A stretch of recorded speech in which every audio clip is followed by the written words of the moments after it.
नमस्कार. आज आपण बनवणार आहोत मेथीची भाजी. अर्थातच ती भाकरीसोबत चविष्ट लागते.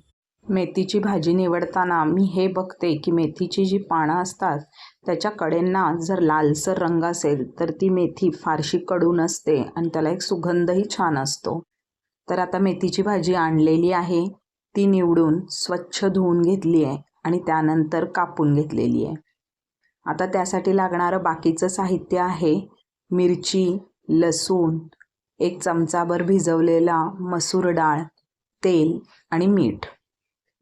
आता गॅसवर एक कढई ठेवून घेऊ आणि त्यात एक चमचाभर तेल घालून ठेचलेलं लसूण, मिरची घालून थोडंसं परतून घेऊया.